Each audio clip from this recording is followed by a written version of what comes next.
This episode is brought to you by Shopify. Upgrade your business with Shopify, home of the #1 checkout on the planet. Shop Pay boosts conversions up to 50%, meaning fewer carts going abandoned and more sales going cha-ching. So if you're into growing your business, get a commerce platform that's ready to sell wherever your customers are. Visit shopify.com to upgrade your selling today. Welcome to This Week in Royal History, where we delve into the captivating stories of royals from around the world and across the centuries. Join us as we explore their profound impact on history and society through their triumphs and tragedies. These royals have shaped the world we live in today, leaving behind legacies that continue to inspire and intrigue us. So sit back, relax, and journey with us through time as we uncover the enchanting and sometimes tragic lives of the royals who have captured our hearts and imaginations throughout the ages. The Tudors Dynasty Podcast. Thomas of Woodstock was born on the 7th of January, 1355, to Edward III of England and Philippa of Hainault at Woodstock Palace in Oxfordshire. He was their fifth surviving son and the youngest child. In 1374, he married Eleanor de Bohun, and they had 5 children together, but of course not all survived to adulthood. Thomas was part of the Lords Appellant that had a successful rebellion against Richard II of England, his nephew, that significantly weakened the king's power. However, Richard was able to depose the Lords Appellant in 1397, and Thomas was imprisoned in Calais. While in Calais, Thomas was murdered on the 8th of September, 1397, and it is considered this added to Richard's unpopularity.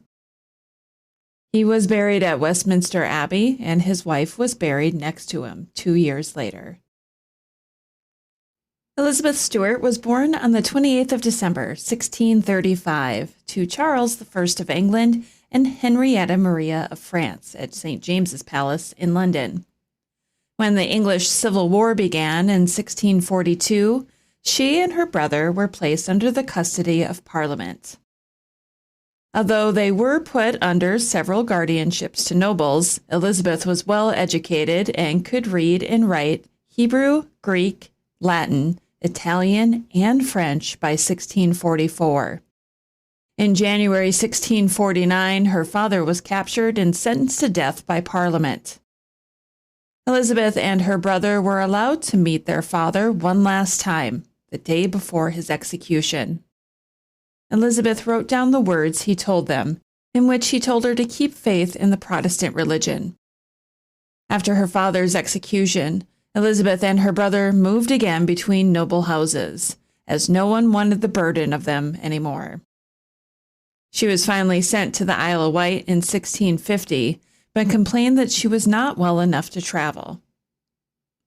During the move, Elizabeth caught pneumonia and died on the 8th of September, 1650, at 14 years old.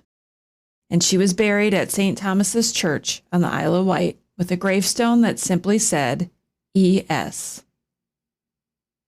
In 1856, Queen Victoria commissioned a sculpture of Elizabeth to be placed at the church with a plaque that reads, "To the memory of the Princess Elizabeth, daughter of King Charles I, who died at Carisbrooke Castle on the 8th of September, 1650, and is interred beneath the channel of this church.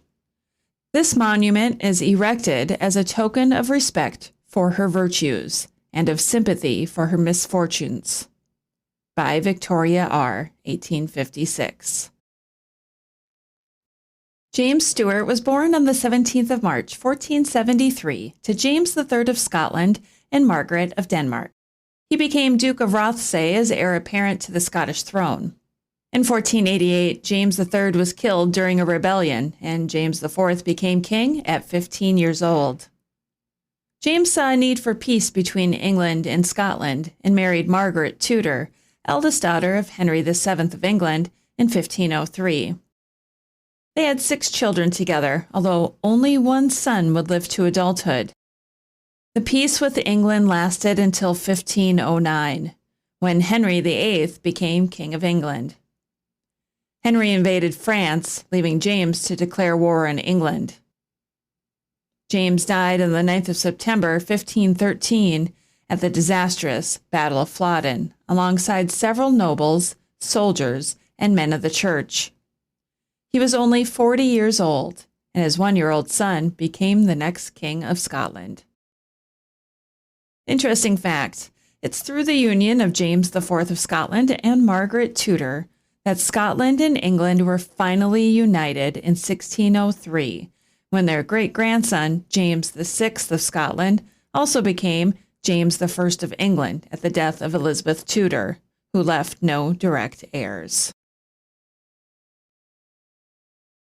Charles Valois was born on the 22nd of January, 1522, to Francis I of France and Claude of France. He was their third son and was created Duke of Angoulême at birth. After contracting smallpox when he was young, Charles was blind in one eye. He was considered as a groom for Princess Elizabeth of England, daughter of Henry VIII, but Francis refused. In 1536, Charles's eldest brother died, and his second eldest brother, Henry, was now Dauphin. This made him Charles II, Duke of Orleans, a title held by the second son of the King of France. Charles and Henry had a rivalry between them, as many nobles preferred Charles instead, due to Henry's many years in captivity in Spain. The conflict was ended with Charles's death on the 9th of September, 1545, after he became ill with a plague. He was 23 years old and buried at the Basilica of St. Denis, next to his eldest brother. Matilda was born sometime in February 1102 to Henry I of England, Duke of Normandy, and Matilda of Scotland. Her paternal grandfather was William the Conqueror, and her mother descended from Alfred the Great. Matilda had one younger legitimate brother, but he died before her brother at the White Ship tragedy. In February 1110, Matilda journeyed to Germany as agreements had been settled for her marriage to Henry V, King of the Romans. In April, they were officially betrothed, and she was crowned Queen of the Romans in July. However, due to their considerable age gap, she was 8 and Henry was 24, they were not married until January 1114. Their marriage was childless, and Henry died in 1125. Matilda returned to England, as she was now her father's heir to the English throne. In June 1128, 25-year-old Matilda married 14-year-old Geoffrey of Anjou, a marriage arranged by her father. Together they had 3 sons, including the future Henry II of England. Matilda's father died in 1135, and her cousin, Stephen of Blois, claimed the throne. Many nobles preferred a male heir over a female and supported Stephen. Matilda, however, had support from Robert of Gloucester and David I of Scotland, thus setting off a 19-year civil war. Matilda finally accepted defeat and returned to France, where she ruled Anjou after Geoffrey's death. She was instrumental in setting up her son to be Stephen's heir after Stephen's own son had died. Matilda got to see her son be crowned King of England in 1154, alongside his wife, Eleanor of Aquitaine. She died on the 10th of September, 1167, at the age of 65, and was buried at Rouen Cathedral in France. Her tomb reads, "Here lies Matilda, the daughter, wife, and mother of Henry." Henrietta Maria was born on the 25th of November, 1609, to Henry IV of France and Maria de' Medici at the Louvre Palace. She was their youngest daughter and was named after both of her parents. Her father was assassinated when she was less than a year old, and she was raised with her siblings, learning how to read, write, dance, writing, and also took part in French plays at court. In May 1625, Henrietta Maria married Charles I of England by proxy at Notre Dame Cathedral. Henrietta Maria was a staunch Catholic, and she was unable to be crowned queen at Westminster Abbey in an Anglican service. Together, the couple had 9 children, though of course not all survived to adulthood. Their children included the future Charles II and James II and VII of England, Scotland, and Ireland, Mary, Princess of Orange, mother to William III of England, and Henrietta, Duchess of Orleans, great-grandmother of Louis XV. Civil war broke out in England, and Henrietta Maria fled to France in 1644. She never saw Charles again, and he was executed by Parliament in 1649. She settled in Paris and only returned to England upon the restoration of the monarchy in 1660, when her son became Charles II. She traveled back to France in 1665 to escape the wet climate in England.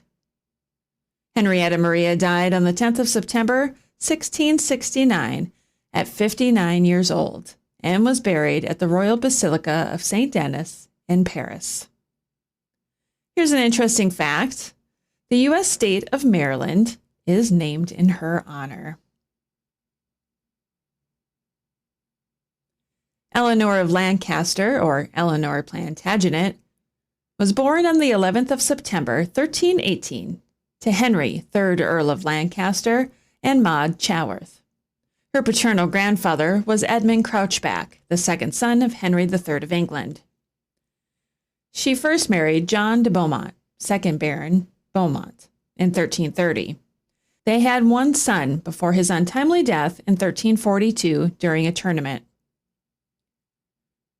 In February 1345, she then married Richard Fitzalan, 3rd Earl of Arundel, and they had 7 children together. Their eldest son, Thomas, became Archbishop of Canterbury. Eleanor died on the 11th of January 1372 at 53 years old and was buried at Lewes Priory in Sussex. Her husband died 4 years later and requested to be buried at her side. A memorial effigy of them holding hands can be found in Chichester Cathedral. Blanche of Lancaster was born on the 25th of March, 1342, to Henry of Grosmont, Duke of Lancaster, and Isabella of Beaumont at Bolingbroke Castle. She was a descendant of Henry II of England through her father, who was the wealthiest and most powerful peer in England at the time. Blanche married her third cousin, John of Gaunt, in May 1359 at Reading Abbey. John was the third son of Edward III of England. With her father's death, the title of Duke of Lancaster became extinct, but was revived and bestowed on her husband. Together, they had 7 children, but only 3 lived to adulthood. Blanche's eldest daughter became Queen of Portugal, and her youngest surviving son was Henry IV of England. Blanche died on the 12th of September, 1368, at 26 years old. It's believed that she died of the bubonic plague. She was buried at St. Paul's Cathedral, and her husband was buried next to her when he died in 1399, even after having 2 other marriages after her death. This episode is brought to you by Shopify. Upgrade your business with Shopify, home of the #1 checkout on the planet. Shop Pay boosts conversions up to 50%, meaning fewer carts going abandoned and more sales going cha-ching. So if you're into growing your business, get a commerce platform that's ready to sell wherever your customers are. Visit Shopify.com to upgrade your selling today.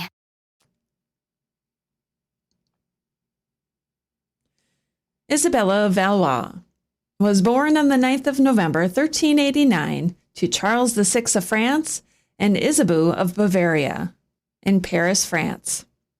To promote peace between France and England, 6-year-old Isabella was married to 29-year-old Richard II of England, in October 1396.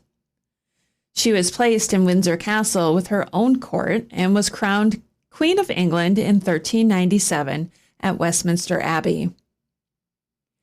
Richard was killed in 1400 following a rebellion, and the new king, Henry IV, initially wanted to keep Isabella in England to marry his son. However, she refused, and he eventually let her go back to France in 1401. However, he did keep her dowry.